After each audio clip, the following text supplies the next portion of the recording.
All right, Ulises, it is time. Our final positional preview before we start the regular season. We've done them all, and here we are. Relievers is what we'll be talking about.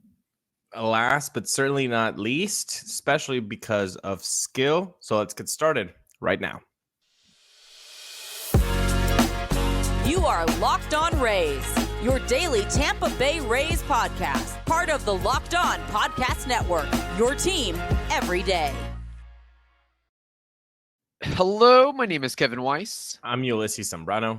And we are the host of the Locked On Rays podcast, part of the Locked On Podcast Network. Thank you for making us your very first listen every day. Be sure to check out and subscribe to our YouTube channel at Locked On Rays. You can also find us on X and Instagram at Locked On Rays, and email us anytime, lockedonrays@gmail.com. All right, this being the final positional preview of spring training as we gear up for the regular season, we're talking about the bullpen, and we'll roll through the candidates, how the action will be divvied up, and possible dark horses as well. First off, Ulises, are we in agreement that to open the season, the Rays will carry 8 men on the bullpen, or do you see a different metric there? No, I agree. 8. I have 8. Okay. Yeah. All right. I guess, do we just want to roll through it and see how we line up? Yeah. I presume that Pete Fairbanks will be the closer. Any argument with that? Nope, not at all. Jason Adam will be a setup man or one of the setup men. Correct.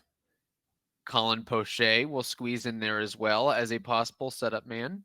And those 3 make up my A squad. That's my A squad bullpen. That is your A squad bullpen, and that's a pretty good 1-2-3 combo, assuming health, which is seemingly always a question mark for Pete Fairbanks and pitching in cold weather and all of that as well. After that, the $6 or $7 million man, however much he signed for this offseason, Phil Maton. Correct. He leads my B squad. Okay, leads the B squad and very well could inch his way up to the A squad if there's an injury or performance issues. Shawn Armstrong, who has been around the block for quite some time in the bigs. I love this stat or note or tidbit on Armstrong is that his debut was made in August 2015 for the Twins. And on that roster was Joe Mauer and Torrey Hunter. So it just shows you how long he has been around the block here. In fact, I mean, just overarching theme, there was a lot of experience on this bullpen to open the season. Fairbanks is getting up there. Jason Adam, we know about him. Colin Poche is now a veteran. Phil Maton, lengthy career. Same thing for Shawn Armstrong. Then there's some other guys around as well. Beyond that, Chris Davinsky, does he fit in somewhere? I have him leading my C squad, but I think you might have missed a B squad name. And that is a guy that we might not have on the forefront of our heads because he was missing most of last year. And that is the next Jake McGee, Garrett Cleavinger. Cleavinger. Okay, yeah. So, yeah, sorry. I really, I guess I had 2 B squad guys because I was thinking more of Maton, Shawn Armstrong, and then after that it's the rest. Kind of the rest of the crew. Which is not a bad way to think about it because honestly, Maton, I do see Armstrong, kind of a drop off in notoriety and performance and positivity. I feel like there's a lot more upbeatness about Phil Maton and Shawn Armstrong than Garrett Cleavinger, for example. But maybe some of that is, just because he did get hurt in May with that. Was it very early? I believe it was in a road trip, and the game was with the Chicago White Sox, if I'm remembering correctly. But yeah, look, Maton and Armstrong have been part of A squads before, and they have the ability to get into the A squad. So I guess that's why I added Cleavinger into that B squad, because I believe that he has the stuff to become Okay. a squad, which, by the way, we've gone through 6 names and we've said all of them are A squad or A squad material. You should be feeling Yeah. pretty good about that right now. I would second the words of Kyle Snyder and some of the other coaches and front office types that this may be the strongest bullpen to open the season in memory. And there's a lot of guys, which we'll get to later, that aren't even going to make the opening day roster, but you should be really bullish on what they could do and what they could provide. So we have, I believe we've rattled off 7 names thus far because you have Davinsky in there somewhere as well. Mhm. Okay. Yeah. Who is your 8th name? Because we did differ on the rotation where I put in, for instance, Tyler Alexander to open the 5th spot in the rotation. So that theoretically would or could leave a void for me in the bullpen. Now, do you have him in the bullpen or do you have somebody else in that A spot? I did not have Tyler Alexander in my rotation. I understand where you're coming from, though, but that's where I would put him in the bullpen. I think Tyler Alexander would be a nice Jalen Beeks type of guy. The 6-7 hitters in the middle of the bullpen, in the middle of the game. Hey, our starter did not give us enough length. Can you step in, give us 2 innings? Kind of like a Wade Davis of old type of 2012 reliever. That's what I think Tyler Alexander could do. I know they want to stretch him out, so he could end up winning the 5th spot, at least to start the season. But I see him as a very viable candidate there to close out the bullpen. And so if he is that last piece, that's an incredibly good quality 8 names that you start the season. But if, let's say, they go with Tyler Alexander for the rotation, then I think Waguespack would take that role that I just talked about with Tyler Alexander. Yeah. No, I'm with you there. That Jacob Waguespack is my 8th name, and I was kind of vacillating between him and Kevin Kelly because we forget what Kevin Kelly did and was a part of on last season's bullpen. I don't even know if we can put him in as a dark horse candidate. He should just be a general candidate. That it tells you that this bullpen is so deep to start the season that we haven't even Kevin Kelly's name has not even been at the fore of the discussion throughout the offseason. And I think he had a 3 and low change ERA and led the bullpen in innings pitched last year. And there's not a spot for him. This after clearing off the fat in the roster of no more Bob Stevenson, no more Andrew Kittredge, no more Jake Diekman, and still no room. Look, the first in my notes here, the first big question I have is Kevin Kelly not on OD ? Exclamation point. Like, that's my first one because it's unreal, right? A guy that had a 3.09 ERA in 67 innings pitched as a rookie. So you can only hope that it's going to get better from there, which would be awesome. Like if it gets better than that, I mean, you're already in the B squad with those numbers. Yeah. I mean, you get better than that, you're already in the A squad. But that's how deep right now this bullpen is. Now, the Rays, we talked about this in the starting rotation episode. They go with, you deserve it, you earned it, we give it to you. We give it to you if you earned it. Didn't Kevin Kelly literally do that last year? And we're gonna leave this guy off the opening day roster? I mean, I don't know. It just seems very odd to me that a guy that would put up those types of numbers and be left off. So I think we might be putting somebody else in his role, to be quite honest. Yeah, I think that certainly could happen. And like we mentioned, Jacob Waguespack, and he was, if I'm correct here, a non-roster invite. But I guess what he brings to the table that Kevin Kelly, I guess, doesn't is that ability to go multiple innings, that long relief bulk arm that you need in there somewhere. Or same thing for Tyler Alexander. You need one of those Jalen Beeks-esque types of dudes to fill out the string. And you need those guys because you might not be as confident in the innings that your rotation might be able to give you, at least in the beginning of the season. So that does make sense. But it is odd that a guy with that much talent shown in 2023 is getting left off. But you know what doesn't have to ever get left off from your roster is Amazon Fire TV. True. It doesn't. It doesn't. It's an amazing thing that you can do on your house to have a destination for sports, live games, in-depth analysis. It offers amazing viewing experiences with smart TVs, as well as that Fire TV stick that you can plug into your existing TV, and it will provide millions of movies and TV episodes, as well as free and live TV. And by the way, Fire TV recently created Fire TV channels to deliver a constant supply of the latest videos from your favorite sports brands, all for free. That includes all of us at the Locked On family and most of the big pro leagues and college conferences as well. So today you got to check out Fire TV channels on Fire TV and Alexa devices. And if you haven't yet, let's check them out. To learn more, visit amazon.com/LockedOnFireTV. I'll say it one more time. Check it out at amazon.com/LockedOnFireTV.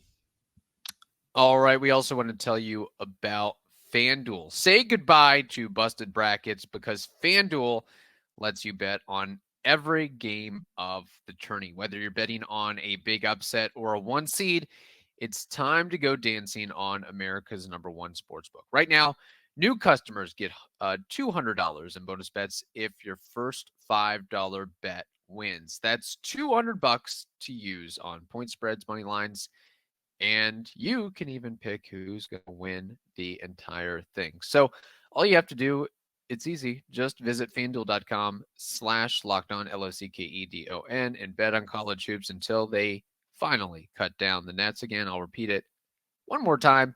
FanDuel.com/LockedOn, LOCKEDON. So, Ulises, we essentially wrapped up and discussed the strength of the bullpen and how the position and roles will be divvied up. Pete Fairbanks, closer, couple setup men, middle reliever, and so forth. So we sort of know the gist with all that, but kind of putting a twist on all this. Out of all these names, which reliever do you think has the best season pound for pound, taking maybe saves out of the equation? Because we know that Pete Fairbanks, he's going to be the #1 saves guy. Yeah. Jason Adam, he's going to be the #2 saves guy. But who is the Colin McHugh of this year's group, where he puts together a campaign and he may not drum up the saves, but by the end of the year, he's got 68 innings pitched and 1.55 ERA? That's a great question because you could possibly make the argument for any of these guys and it would be completely okay. That's how deep this bullpen is. And I know that it would be difficult to surpass what he did last year because he was really incredible and in his own right, even though he was hurt. But he still gave you 52 innings and a 1.38 ERA, and that's Shawn Armstrong. Okay. I feel like they've tapped into something with Shawn Armstrong, Rays magic the last couple of years, that this guy, it just feels like he has this newfound energy, confidence, body language type thing. I know earmuffs for analytics only guys, but it does show.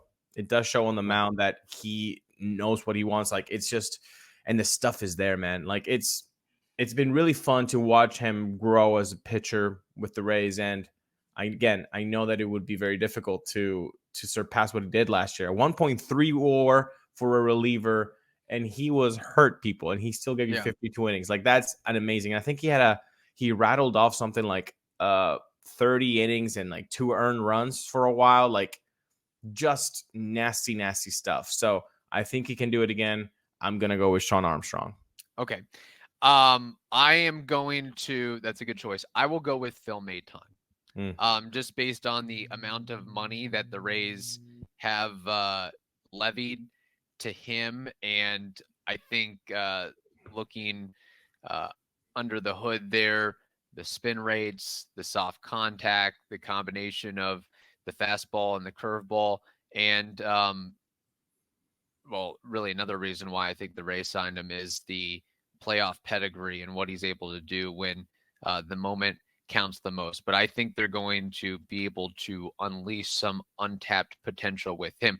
I'm just trying to look at it simply of the Rays don't give this amount of money like this to really any player, but relievers nonetheless. So they must really, really like a little something about him. So that's one thing I want to say. And I'm glad you brought up the point about Shawn Armstrong and the transformation with the Rays organization. We have to remember this bullpen last year, for the first couple months, it was one of the worst. It was very uncharacteristic in Rays history. So I think just going through that experience and working with new faces, acquired faces, and be able to make that transition and the quick fixes on the fly over the course of the season will ultimately serve them well, whether it's this year or just in the future of you acquire a guy and he's struggling, or you have an existing guy and he's struggling, and you figure it out, whether it's, hey, we need to change the release point. Hey, there's something with your hand positioning that's a little awkward.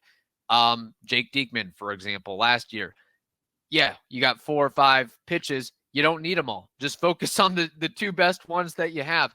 Or just a simple mind trick of you're in the big leagues. You got here because of your skill, your ability, your talent.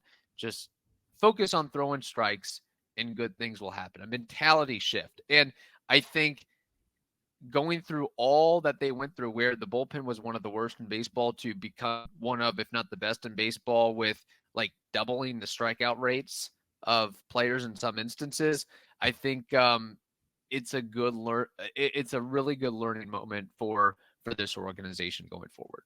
By the way, you're not being hyperbolic when you say one of the worst bullpens, because as of June 1st, they were worst in several bullpen metrics. Yeah. Several. A lot of Rays fans didn't want to admit it. That's okay. Sometimes people don't want to admit facts, but that was a fact. They were one of the worst bullpens, and then they turn it around because of 2 names, really mainly, that you mentioned there, Diekman and Stevenson. I mean, they were just unreal with what they could get from Kyle Snyder and company. And it sometimes can be such an easy thing as like, hey, just get ahead, throw it down the middle, see what happens. Your stuff has enough potential to miss bats, to miss barrels. So you can do that. Now, I don't disagree with your logic. The Rays rarely spend that much money on a bullpen arm. So if they're spending a lot of money, it's because they see something that they can unlock, or that it has already been unlocked. So Mayton makes sense. $6.5 million. That is quite a lot of cash for somebody in the bullpen that you're just giving B squad treatment. Like, I guess what I'm saying is that could be underrated right there. If he's leading my B squad and they're giving 6.5 million, they might know something that he's like, actually, he's, up there with Fairbanks. He might even be considered better than Jason Adam in their rankings right now. And I'm not saying that he has to be that guy that having that McHugh season. I think that really the Rays giving up that money, I think he could, again, further go down the lane of having more and more success. But I honestly think the Rays would be satisfied or okay if he just replicated what he's done in previous seasons of just give us 66, 67 innings, give us a 3 ERA to the dot, and we're okay with that. I mean, it's a 1-year deal with, I think, an option for the second one. So they can stomach that, is what I'm trying to say, I guess. So and even if they can't stomach it, guess what? Then you get the Brooks Raley treatment. Yeah. All right. We'll find you in your home, and it'll be fine, because then we can target, a funky lefty in high A ball, like Askew, and it'll be all right. Now, I do have some concerns here with, not concerns, because concerns, it makes it sound negative. I am wondering what will happen when, Uwasawa doesn't make the starting rotation. Does he get shifted into the bullpen role after maybe a little stint in the minors? What about Drew Rasmussen? When he comes back, it might not be in the rotation when he comes back, and he might just slip into the bullpen role. That's another name to watch out for. So it's not a concern because having good names, always good. People get hurt. You're going to be fine with depth. But it is something like, look, we just mentioned in the first segment, Kevin Kelly with the numbers that he put up. It's so filled up. Yeah. This man might not even have a demo roster spot in the opening day roster. It's crazy. Yeah, and there's even more names beyond that as well, which we'll get to in just a moment. But first, we have to tell the audience something important, and that is this: PrizePicks. They are the largest daily fantasy sports platform in North America. They are the easiest and most exciting way to play DFS. It's just you against the numbers. Remember that. So instead of battling thousands of other players, including pros and sharks alike, you pick more than or less than on 2 to 6 player stat projections, and then watch all those winnings roll in. We know football season may be over, but the action on the floor is heating up, whether it's tournament season or the fight for playoff home court. There's no shortage of high-stakes basketball moments this time of year. So get in on all the excitement with PrizePicks, America's #1 fantasy sports app, where you can turn your hoops knowledge into serious cashola. So download the app today and use code LOCKEDONMLB, LOCKEDONMLB, for a first deposit match up to $100. I'll repeat it again. Download the app. Download the PrizePicks app today and use code LOCKEDONMLB for a first deposit match up to $100. All right, Ulises, we mentioned some of the other candidates that will likely not make the opening day bullpen. Uwasawa, what to do with him. Kevin Kelly, what to do with him. But even beyond that, there are other names as well. Jacob Lopez, perhaps. Colby White, perhaps. Yoniel Currit, who could make a play in a quick rise ascent through the minor league system. But there is, I would say, I don't want to say one dark horse candidate, but there is a guy that I'm really interested in looking forward to seeing besides Uwasawa, and that is Manny Rodriguez. That's who I'm looking at. 100%. We were on the same wavelength. Like Manuel, if you don't know about him, just know that he can strike people out. Yes. Just in 2023 alone, he basically averaged a 32% K rate. And I know spring training stats don't matter, but I'll give you his this year. He has a 40% strikeout rate, which is pretty cool. Again, very, very, very, very, very small sample size here, so don't worry about that. But it's just a guy that has that quality to miss bats. So isn't that exactly what you need in the bullpen? Isn't that exactly, if you look at when the Rays bullpen last year was not good, was not efficient, they weren't striking people out. March, April, May, they were not striking people out from the bullpen. That changed when the Stevensons, the Diekmans came in, when, everything, Shawn Armstrong joined the club. So that changed. If you can have a guy that misses this amount of bats in the bullpen, it would be huge. It would be huge. So I agree with you. I think he is the most fun, and I think we can call it dark horse. Why not? He's in the 40 man, but I still feel like not a lot of people have talked about him. Yeah, he's built like Joel Peralta at like 5'10", 5'11", 210 pounds. Just picks it up and throws it really hard. No funny business. And what I like about his profile is, like you mentioned, the ability to miss bats in that fastball, 96, 98. He's actually got 2 fastballs. He has a sinker and a 4-seamer, if you watch clips and highlights of him, to neutralize lefties and righties. One of those pitches, the sinker obviously has that tail going into righties, and then he's got that 4-seamer, which to me looks like it has a little bit of cut that you could use as well, so play off each other. I think the big thing, and he works both of those pitches on both edges of the strike zone. I guess the hang up for him is knowing he has a slider, knowing where it's going to be, and or at least being able to get hitters to chase or swing after that pitch, because I've seen some sliders that come out of his hand and the catcher has to contort his body to just be able to catch it, or it hits a batter or something. Again, just a couple highlights that I saw, but that's something to watch out for. But I would think that hopefully if the Rays can harness that, he could really be a fun add sometime this season. And we know with the shuffling that the Rays do and the injuries that happen, there's really no doubt in my mind that he eventually will get his shot and opportunity sometime this season. And hopefully he's able to capitalize on it, because I could see him like being that next guy that really has a strong campaign if he's able to put it all together. Yeah, he could be the next, for example, Kevin Kelly. Yeah. The rookie that shows up and does damage. I agree with you on the aspect of control, especially with that slider. You have to be able to control that, especially if you have that swing and miss stuff. You might be given high leverage situations, and in those situations, the worst thing you could do is load the bases or give free base runners because you weren't able to find the strike zone. So that'll be something interesting to see. Can he do that? I don't know.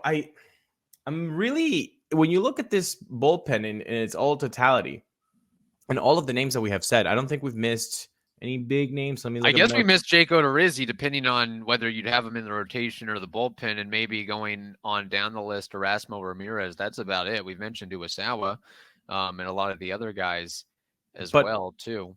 Just, I don't know. I don't know how you see this bullpen and not agree that this might be one of the thickest bullpens we have had to start a season. Not like ever, but to start the season with this much expectation on all of these names, it's kind of wild, Kev. Like, I'm really interested into seeing what'll happen with these guys. For sure. And I mean, it's perfect timing because there are question marks with the rotation as we start the season. But if you can just kind of imagine for a second, this bullpen combined with a healthy rotation that eventually would include a Rasmussen and a Springs and a Bradley and a Boz, and then, however many of these guys are around next year, a McClanahan as well. Lethal stuff for sure. But I think there's going to be a lot of, I don't want to say pressure, but a lot of inning opportunities with this bullpen entering the season based on the question marks surrounding the rotation right now. But y'all should be excited, and I would think they're going to come out the gates firing and be in a really good spot there. So, all right, that is our bullpen reliever preview. If you have a comment or a hot take, hit it up in the comments there. We always appreciate that. In the meantime, hope you all have a wonderful day. Stay safe.